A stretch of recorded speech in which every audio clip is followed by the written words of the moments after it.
Okay, Orlando Wilson here, and in this video I want to talk about something I find amusing in the close protection business, executive protection business these days. I was having a conversation with somebody last night, referenced a few things, and the guy brought up he said in the conversation, oh, we're all part of the EP Brotherhood, etc. And I said to him, what do you mean? I knew what he was talking about, executive protection brotherhood.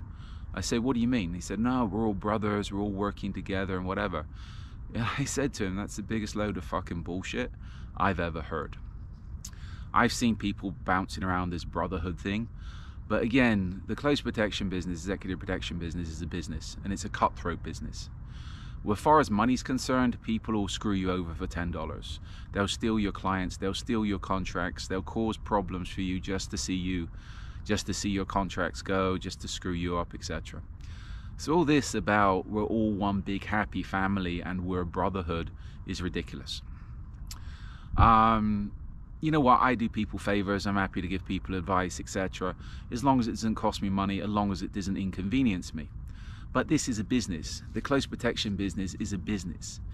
I'm not going to be going out of my way for people if they're not paying me, especially people I don't know. One thing, and I see this brotherhood thing with a lot of associations, etc. Okay, you join an association, you get a membership, everybody's your brother and sister as long as you're paying your membership dues. If you don't pay your membership dues, people aren't going to be your brother and sister anymore. So that yearly fee you have to pay, or that monthly fee, means those people are your brothers and sisters for a fee. So I hope that put things into context.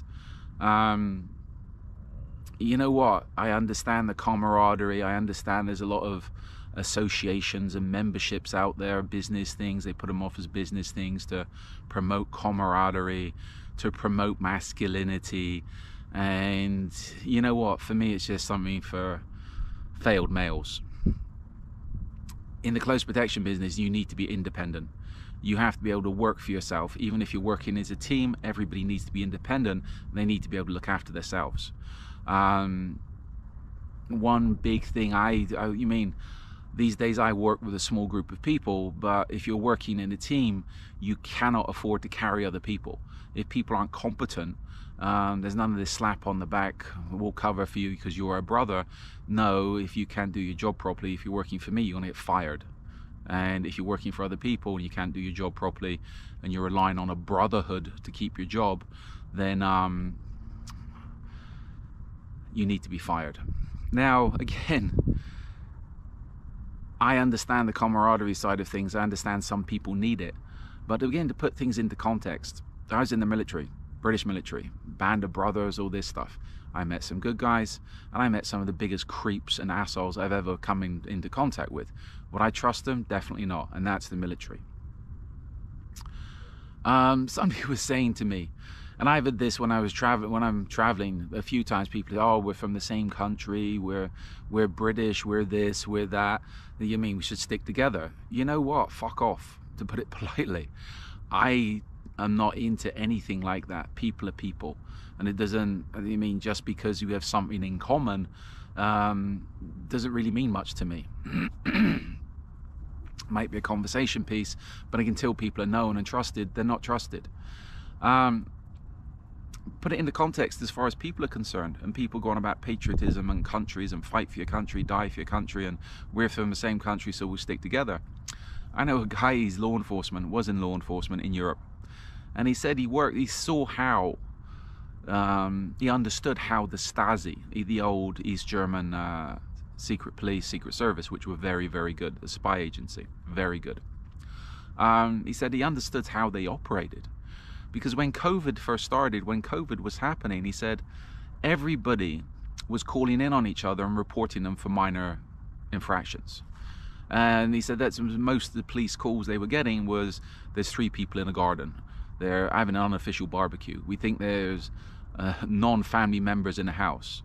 He said all these people were calling in and backstabbing each other over minor things. So that's neighbors within neighborhoods, within towns, within cities, etc., etc. And everybody's backstabbing each other. So just because you're traveling somewhere and you bump into somebody from your own country, should there be any camaraderie there? Should there be any connection? Well, see, not really, because if you're back in your own country with that person would just be another person and be quite happy to stitch you up over $5. So again, all this brotherhood stuff, it's okay. If people are selling courses, selling memberships, if people need the camaraderie, if they need the group hugs, yeah, they're providing a service, it's business. I'm not hating on them.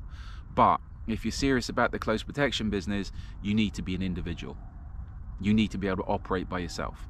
There's none of this brotherhood stuff, because again, the people calling you brother and sister are generally going to be the people that's going to be putting a knife in the back the minute you're looking away, or where there's $10 involved. So I hope this little video makes sense. Keep it real, people, and stay independent. If you're in the close protection business, yes, you need people for networking, but stay independent. There are no brothers, there are no sisters. You're independent. Okay, follow me along on social media. I have an array of videos up on social media, talking about various aspects of close protection business, life issues, etc, etc. And also an array of books up on Amazon that talk about, again, close protection business, crime fiction, and there's going to be more content going up in the very near future. So follow me along on social media, and if you've got any questions and you're connected, feel free to reach out. I will get back to you in time. So in the meantime, be good, stay safe, and try to stay out of trouble.